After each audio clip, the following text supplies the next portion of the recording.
Welcome to Dakar 2020. The dramatic landscapes of Qiddiya provide the backdrop for the 12th and final outing of this year's rally. It's time to celebrate the champions and indeed all the finishers at the end of a memorable maiden journey through Saudi Arabia.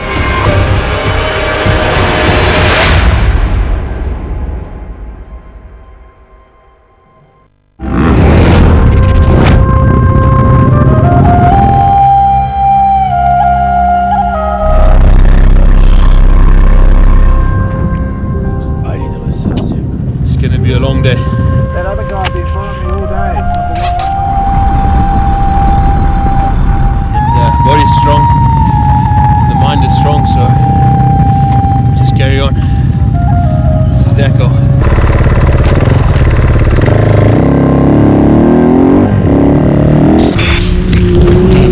Joder, qué frío. I came over, I was trying to jump it, and it stuck the front tire. Dakar heroes, baby!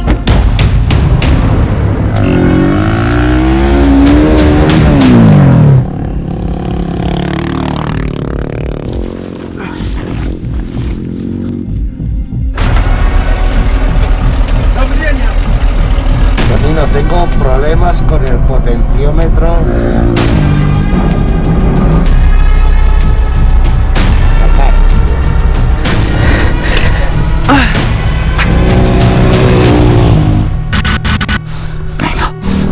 Oye, bienvenida al Dakar.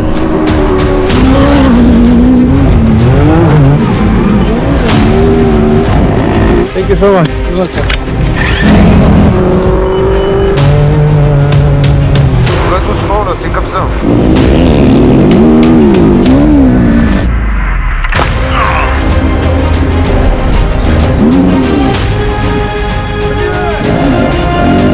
Allez, on y va à fond.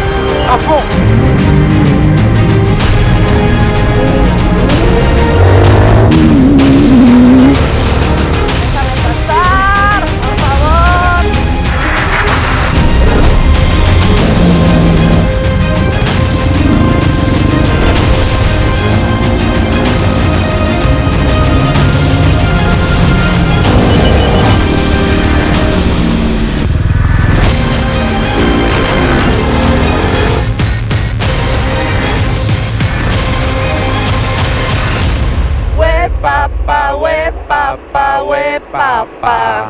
Córtalo, señor Duro. It's the home stretch for Brabec in the bikes. If we could seal the deal tomorrow, then I'm sure the whole Dakar will be the best memory. So if we can make the dream happen, that would be really great. The American start with almost 14 minutes over Quintanilla before the short final stage. Over in the cars, meanwhile, Sainz has win number 3 in his sights. Good, bad, we'll have a better idea of that tomorrow. I'd like to have more, obviously, but 10 minutes is what I have, so I'll defend it. Sainz in pole position, just 6 seconds separating Alatir and Petter Hansel in the battle for second. A memorable outing in prospect, not just for the winners, but for the more than 200 vehicles heading for the finishers' podium in Qiddiya.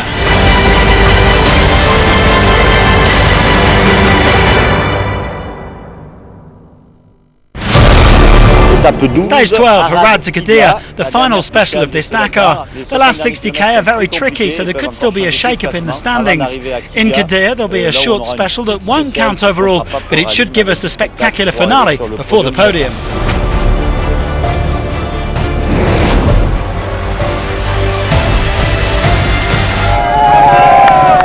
And so to the 12th and final outing of Dakar 2020, a day of celebration for those who have conquered the world's toughest rally.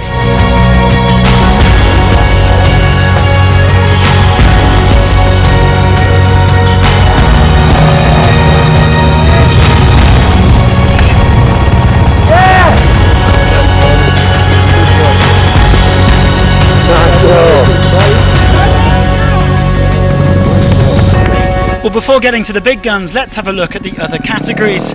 Jaume Betry, who finished as the top rookie ahead of Yamaha's Jamie McCanney, the four-time Spanish Enduro champion, 14th for the FN Speed team.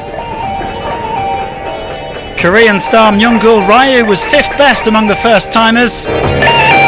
Manny Guinness won the original by motul category, the Romanian who's been competing in the Dakar since 2007, adding to his wins in the marathon class in 2011 and 15. Leia Sands' perfect Dakar record continues, 10 participations, 10 finishes, 10 victories in the women's category. The Spaniard in a league of her own, some 10 hours clear of the second best woman, Miriam Pol. What a Dakar it's been for Nacho Cornejo. After coming 10th and 8th in the last two editions, the 25-year-old was 4th this year. Even rounded out a sensational rally for Honda by taking the Stage 12 win. Well worth the wheelie. KTM's astonishing 18-year winning streak has come to an end, but they snatched 3rd place through Toby Price. In 6 participations, the Aussie's been on the podium 5 times. A best ever Dakar result for Pablo Quintanilla. Despite spending 7 months in rehab after his double ankle fracture last year, the Chilean secured the runner-up spot. But in truth, there was only one man who looked like winning this year's rally. Ricky Brabec finally ending the long wait for Honda, claiming their first victory in the bike since 1989, 2 years before he was born. He's also the first American to triumph on the Dakar. That's how you do it! At the end, we put the pieces to the puzzle together. It's quite an accomplishment for America, for Honda, for the whole entire team. I was getting chills like the last 30 kilometers. Just the bike was working really good, and I'm really happy, really happy. Brabec, a deserved winner after controlling the rally almost from start to finish, and Honda celebrating their 6th Dakar victory.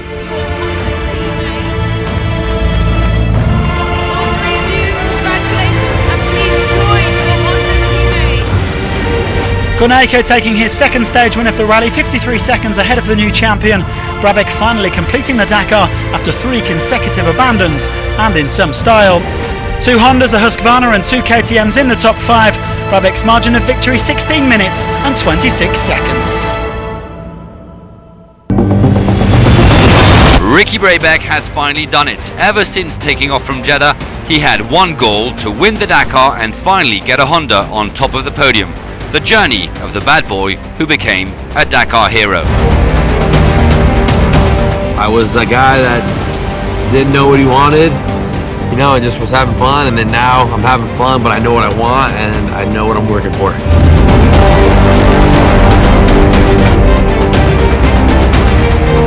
I was a troublemaker kid.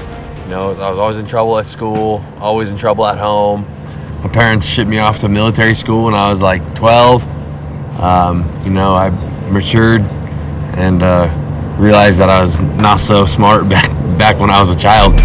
Raised to riding in the deserts of California, Brabec discovered the Dakar 5 years ago. I wasn't sure the bug would bite, but yeah, since my first Dakar in 2016, I've become addicted, and our main focus every week, every day of all year is the Dakar.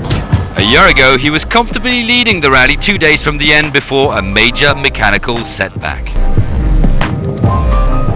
Last year was a tough one to swallow, but I feel like it's time to put the pieces together and win. So I came here a little frustrated from last year, and that kind of helped me fight, a little bit harder. Mission accomplished after leading since day 3. You win the Dakar, then you realize the miserable days you spent training, sick or not, the hot days you spent training, it all paid off. It's all part of the game, we do this because we love it, and it keeps us coming back whether we win or not. But to bring home that trophy, and I don't know, I'd probably just go home and just lay there, just be like, I don't know, I'd soak it all in, dude, for the whole year until 2021 Dakar.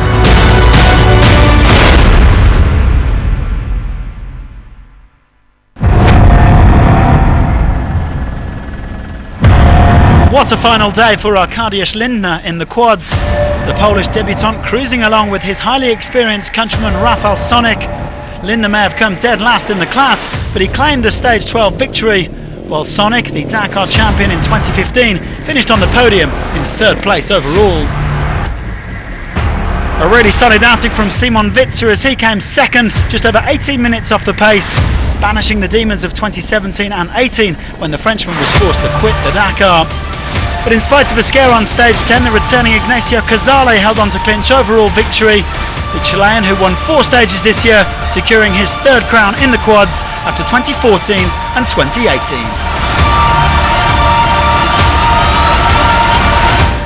I'm very happy. It's my 3rd Dakar. I think we'll be having a party tonight.